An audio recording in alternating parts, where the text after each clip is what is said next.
에베소서 강의 22번째 시간으로 온전한 사람이라는 제목으로 말씀을 보겠습니다.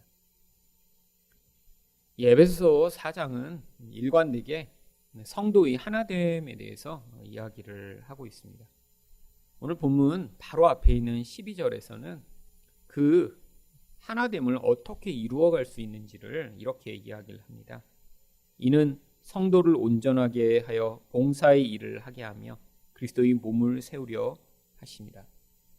하나님이 이 하나됨을 이루도록 하시기 위해 성도에게 은사를 주셨는데 그 은사로 말미암아 성도가 서로를 잘 섬기면 여기와 같이 성도가 온전하게 되고 또 결국은 그리스도의 몸이 세워질 것이다 라고 하는 것이죠. 13절부터 16절에서는 이렇게 온전하게 되었을 때의 그 모습을 좀 더 자세하게 보여주고 있습니다. 결국 온전함이라고 하는 것은 한 개인이 혼자서 똑똑해지고 또 신앙이 좋아지고 또 하나님의 사람이 되는 그런 개인적 차원을 이야기하는 것이 아니라 공동체 안에서 서로 돕고 섬기고 또 약한 점들을 서로 붙돋아서 결국 함께 온전하게 되는 것을 이야기하는 것입니다. 온전함에 대해서 사람들은 많이 열망합니다. 그런데 그것이 개인적 차원에서의 그런 온전함이라면 그것은 성경이 추구하고 있는 진정한 온전함과는 관계가 없는 것이죠. 그렇다면 온전한 사람은 어떤 사람인가요? 첫 번째로 예수님을 믿고 아는 것이 같아질 때입니다. 13절 말씀을 보겠습니다. 우리가 다 하나님의 아들을 믿는 것과 아는 일에 하나가 되어 온전한 사람을 이루어 그리스도의 장성한 분량이 충만한 데까지 이르리니. 성경이 온전한 사람이라고 이야기를 하는 이것은 다른 말로 그리스도의 장성한 분량이 충만한 데 이른 사람이라고도 이야기를 할 수 있는 것이죠. 그리스도의 장성한 분량이 충만하다는 것이 무엇인가요? 예수님이 우리의 성장의 기준이 되신다라고 하는 것입니다. 그 예수님의 기준에 맞춰서 똑같이 성장하지 않으면 다른 말로 이야기하면 어린아이와 같다라는 것이죠. 우리도 이제 어려서 키도 자라고 또 지혜도 자라고 계속해서 배우면서 성장을 해나갑니다. 근데 그 성장도 어느 때가 되면 한계에 이르게 되죠. 18살쯤 되면 이제 더 이상 키도 자라지 않는 그 최종 성장.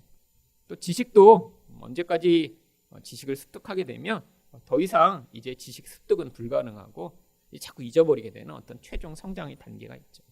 근데 우리에게도 이 온전함이라는 것이 어떤 훌륭해지는 어떤 수준으로 점점 높아지는 게 아니라 예수라고 하는 그 기준에 맞춰 성장하는 것을 이야기하는 것입니다. 그런데 여기에서 이런 예수 그리스도와 같은 수준으로 성장하는 것을 다른 말로 무엇이라고 얘기하냐면 하나님의 아들을 믿는 것과 아는 일이 하나가 된 사람이라고 이야기를 합니다. 아니, 예수님처럼 성장한다는 게 어떻게 하나님 아들을 믿고 아는 것이 하나가 된 것과 같은 이야기를 하고 있는 것일까요?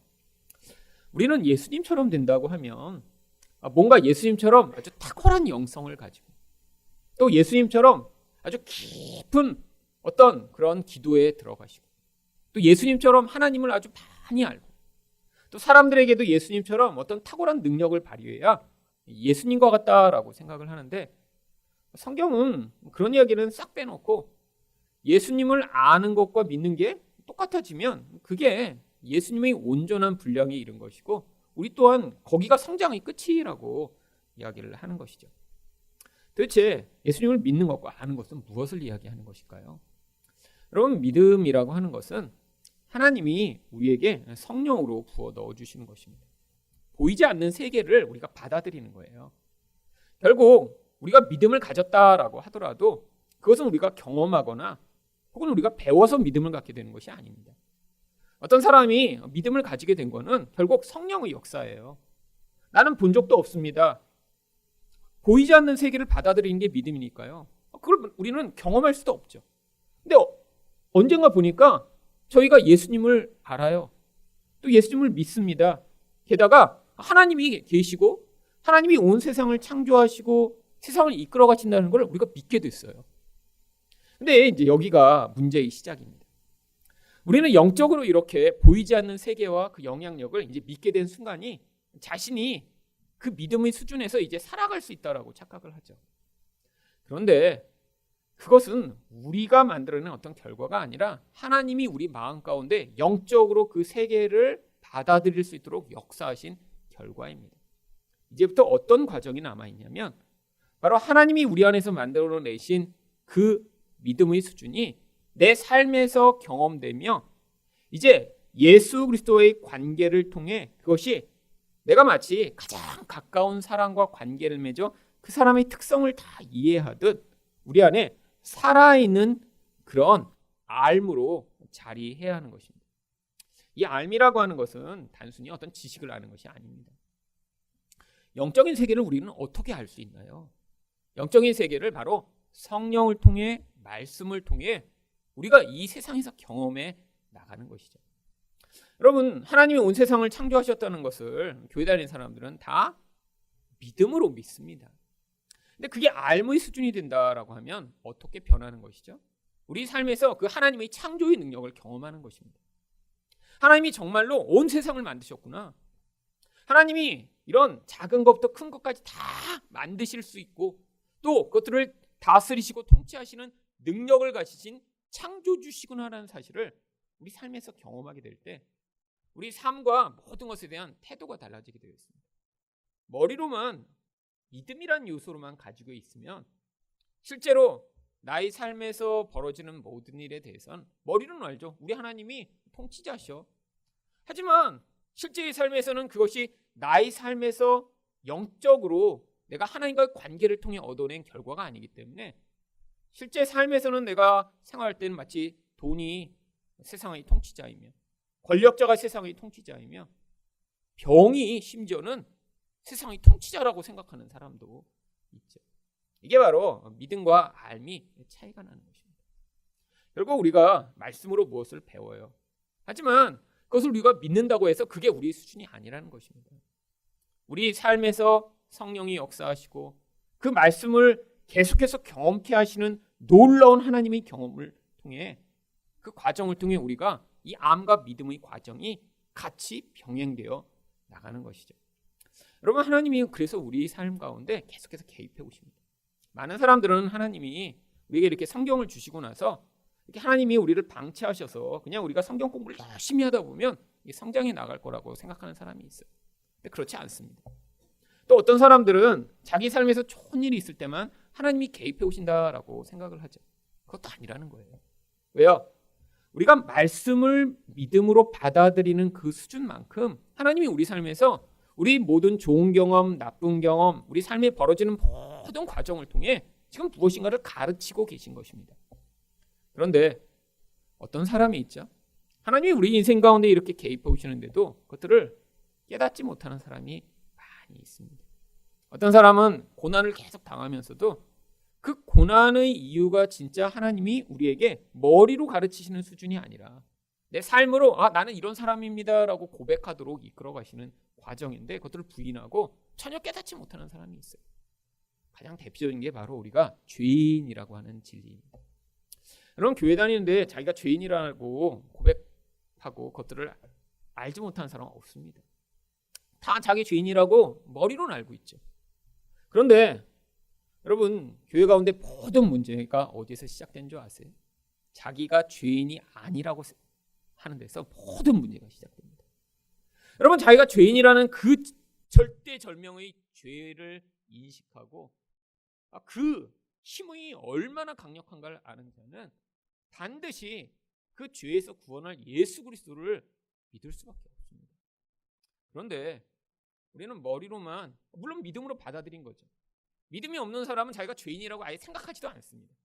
근데 그 말씀이 죄인이라고 하니까 그래 나도 죄인인가 봐 라고 하는 수준에만 머물러 있기 때문에 진짜 하나님이 우리 삶에서 그 죄를 어떻게 다루시고 그 죄 때문에 어떤 일을 행하고 계신지를 인정하지 않고 그 죄가 만들어내는 그 참혹한 결과를 보면서도 여전히 내 힘으로 그 모든 것들을 해결해 나가려고 하는 그런 인생을 살아가게 되죠. 그게 바로 믿음과 알미 하나 된, 바로 그리스도 안에서 온전하게 된 수준인 것입니다. 바로 그래서 이런 수준을 14절 상반절에서 뭐라고 이야기하나요? 이는 우리가 이제부터 어린아이가 되지 아니하니. 장성한 분량이 있으니까 어린아이 수준이 있겠죠. 이 말씀의 맥락에 의하면 사실 교회에는 많은 어린아이들이 있습니다. 머리로는 들으면 다 알아요. 근데 삶에서는 어떻죠? 그 삶이 나오질 않습니다. 내가 죄인이라고 머리로 아는 그런 수준이 아니라 진짜 내가 내 영혼 안에서 그것들을 내 삶을 경험했다면 절대로 교만한 태도를 보이지 않겠죠. 다른 사람을 멸시하지 않겠죠. 다른 사람이 죄를 져도 용납하고 용서할 수 있겠죠. 왜요? 그 죄이 무섭고 참혹한 결과를 자기 인생 가운데 봤는데 다른 사람이 죄를 지었다고 그것을 때 어떻게 손가락질하고 그를 정죄할 수 있겠습니까? 자기 인생 가운데 자기가 얼마나 눈에 보이는 어떤 것을 의존하고 있다는 사실을 자기가 진짜 영혼의 수준에서 받아들여서 안다면 그러면 그 사람의 삶에서는 눈에 보는 것이 아니라 눈에 보이지 않는 그 예수 그리스도를 의존하고자 하는 의존의 태도로 바뀔 테지만 우리 다 압니다. 돈을 사랑하는 것이 일만하의 뿌리이며 돈을 사랑하며 하나님을 의존하지 않는 것이 바로 우상 숭배라는 것을 머리로는 아는데 믿음으로 받아들인 거죠. 그렇죠. 맞습니다. 하는데 실제 삶에서 그렇게 살아가지 못하고 있는 것은 바로 어린아이와 같이 살아가고 있다라고 하는 것입니다. 교회 안에 사실 설교를 하고 나면 많은 사람들이 저건 잘못됐어. 저건 가짜야. 뭐 저런 얘기를 교회에서 해? 이렇게 반응하는 사람은 거의 없습니다. 다 설교할 땐 다 맞다고 그래요. 다. 근데 자기 삶에선 그럼 맞아서 그걸 믿음으로 받았다라는 거 아니에요? 믿는다는 거 아니에요? 그 얘기가 맞다라고 믿었다라는 거 아니에요? 자기 삶에선 어떻죠? 자기가 그렇게 믿었다고 생각하는 그대로 삶이 나오지 않는 이유가 자기 삶에서 이런 성숙함이 결여되었기 때문이죠. 여러분, 하나님이 우리에게 가르치시는 사랑하라. 내가 너희를 사랑한 것처럼 너희도 서로 사랑하라. 모르는 사람 어디 있습니까? 그리고 다 그게 맞다라고 믿음으로 받았는데 실제 삶에서 가장 어려운 게 무엇이죠? 사랑하는 것입니다. 그러니까 결국 우리는 이렇게 어린아이 수준으로 살아가고 있는 경우가 아주 많다라고 하는 것입니다. 그런데 이 어린아이 수준을 벗어나게 되면 성숙한 수준에 이르게 되면 그때 나타나게 되는 어떤 결과가 있다라고 합니다. 그게 14절 하반절에 기록되어 있습니다. 사람의 속임수와 간사한 유혹에 빠져 온갖 교훈의 풍조에 밀려 유동하지 않게 하려 함이라. 여러분, 어린아이와 같으면 그러니까 어떤 삶을 살게 된다는 거예요? 인생 내내 속임수에 넘어가고 간사한 유혹에 빠지게 되면 또 교훈의 풍조에 밀려 늘 요동하는 삶을 살게 된다라고 하는 것입니다. 여러분, 그래서 이 진리의 말씀이 중요한 것입니다. 여러분, 우리가 이렇게 어린아이 수준이 되면 우리가 생각할 때는 뭐 예배 막 빠지고 또 교회에서도 잘 섬기지 않고 또 늘 헌금 낼 때도 부들부들 떨고 우리는 늘 어떤 종교적인 모습을 이렇게 생각을 하죠. 근데 성경은 이 어린아이 수준으로 이야기하는 게 결국 중심이 없이 요동하는 인생을 살게 되는 것을 이야기하는 것입니다. 요동하기 때문에 무슨 이야기만 들으면 거기에 그냥 훅 넘어가 버리는 거예요. 사람들이 뭐라고 하면 하나님의 말씀보다 그 사람의 말에 훨씬 더 큰 가치를 두는 것입니다. 세상이 이렇다라고 그러면 아무리 교회에서 여러 가지 이야기를 들어도 결국 그것에 훅 넘어가서 인생 내내 헷갈리는 거죠. 여러분, 근데 요동할래도요, 바로 이 요동함의 근원 가운데 어떤 조건이 필요합니까? 아예 세상편에 가 있으면 별로 요동함이 차라리 없습니다. 여러분, 세상에는 그냥 법칙이에요. 돈이 세상에선 하나님이니까 돈이 세상에서 제일 중요해. 그러면 그걸 믿는 사람은 요동하지 않습니다. 맞아. 돈 많이 벌어야지. 이렇게 확신하고 있다면 요동하지 않겠죠. 근데 여러분, 어린아이들은 왜 요동합니까?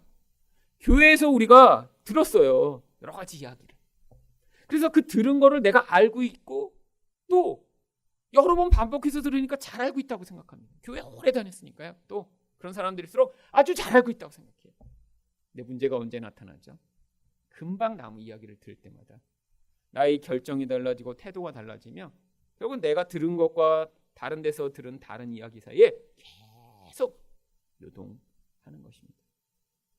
여러분, 이 요동하게 될 때 나타나는 가장 큰 결과가 무엇인가요?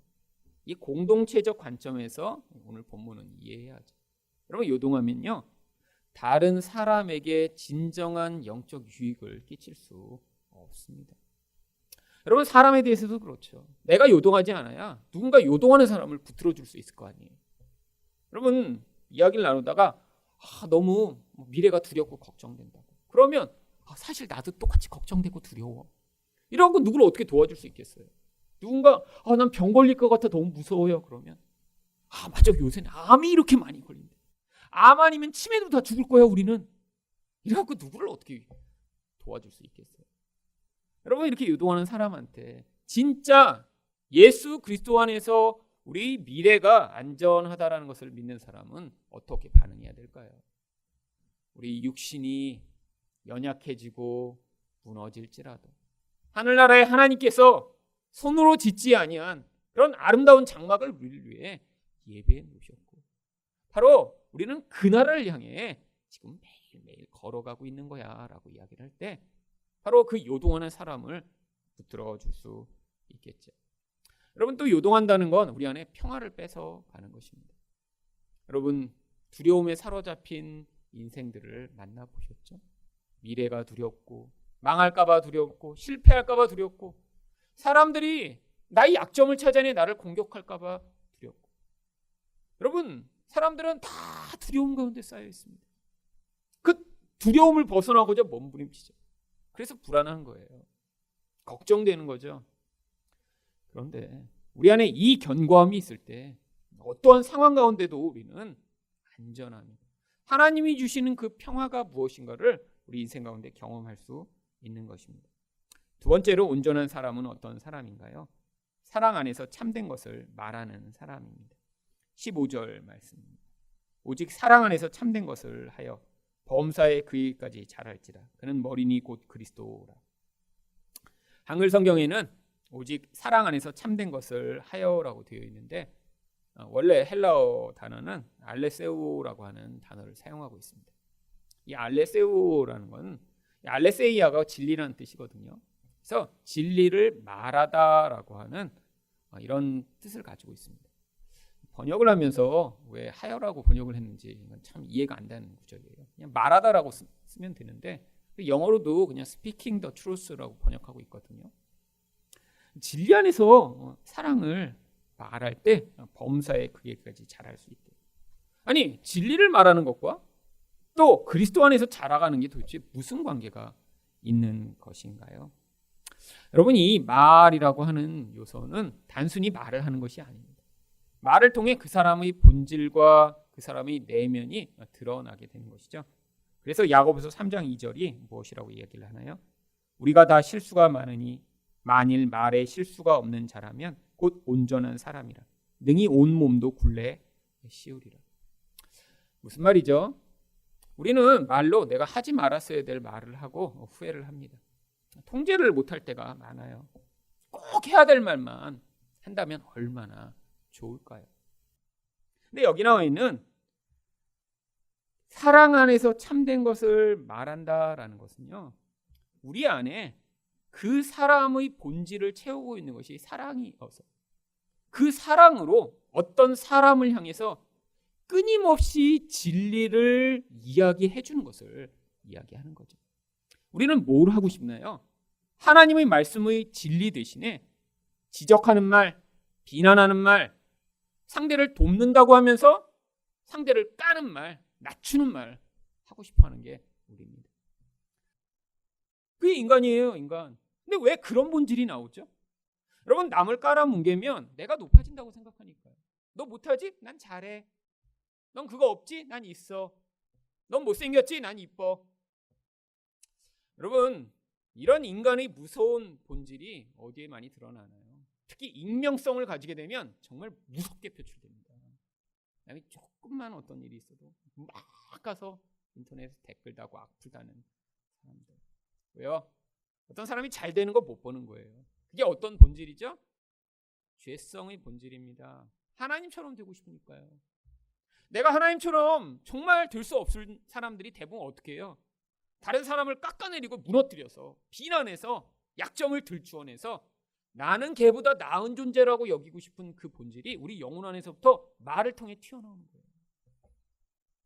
여러분, 그러니까 사람을 향해 사랑 안에서 진리만을 이야기하는 것, 이거 정말 힘든 일입니다. 여러분, 사랑이라는 전제 안에서 진리를 이야기하는 것, 이 두 가지가 겹쳐서 가는 거예요. 여러분, 근데 이 진리를 어떻게 사용하는 사람들이 있죠? 남을 까느라고 이렇게 사용해요. 이것도 못하냐? 성경은 이렇게 얘기하는데 넌 그렇게 살지 못한다. 이게 바로 율법주의입니다. 여러분, 바로 성경에 나오는 바리새인들이 그 칼날 같은 율법을 가지고 예수를 재단한 다음에 죽여버렸어요. 여러분, 사랑이 없는 진리는 그래서 무서운 것입니다. 근데 진리 없는 사랑은 또 어떤가요? 아무 힘이 없어요. 그냥 사랑만 해줘요. 다른 길을 가르쳐 줄 수가 없어요. 근데 우리가 특별히 말을 가지고 이렇게 사랑 안에서 끊임없이 진리를 선포하게 될 때, 이것이 다른 사람을 세우는 것뿐 아니라 어떻게 된대요? 범사에 우리가 그리스도 안에서 같이 자라가게 만드는 놀라운 능력이 있다라고 하는 것입니다. 여러분, 이 능력을 사실 누가 가장 많이 그러니까 경험하게 될까요? 사실 말씀을 가르치는 자가 가장 많이 경험하게 되어 있습니다. 바른 사랑과 바른 진리를 선포하는, 결국 그 말씀이 자기 자신을 구속하고 그 말씀이 자기 자신을 이끌어가며 새롭게 하는 것이죠. 여러분, 그런데 이런 모든 성장이 16절에서는 어디가 근원으로 일어나는지를 이렇게 얘기합니다. 그에게서 온 몸이 각 마디를 통하여 도움을 받음으로 연결되고 결합되어. 여러분, 우리가 성장하는데 결국 개인이 혼자 성장할 수는 없다는 것이죠. 예수 그리스도로부터 그 모든 은혜와 도움이 임하지 않으면 이 성장이 불가능하다라고 하는 것입니다. 그런데 예수가 우리에게 이렇게 은혜를 베푸시기 위해선, 그래서 우리에게 꼭 무엇이 필요하죠? 하나됨이 필요하다는 거예요. 예수님이 계십니다. 머리예요. 근데 나만 예수에게 붙어 있고 다른 사람들은 없으면 어떻게 돼요? 그럼 문제가 있는 거죠. 예를 들면 머리가 있는데 내가 팔인데 팔만 머리에 이렇게 붙어 있을 수 있나요? 다른 사람들 같이 있는 거 싫어요. 난 예수랑 친하게 나 혼자 붙어 있을 거야. 그리고 머리랑 팔이랑 붙어 있어. 괴물이죠. 팔이 몸에 머리랑 연결돼서 생명을 공급받기 위해서는 어떻게 돼요? 다른 모든 기관들이 같이 붙어 있어야 됩니다.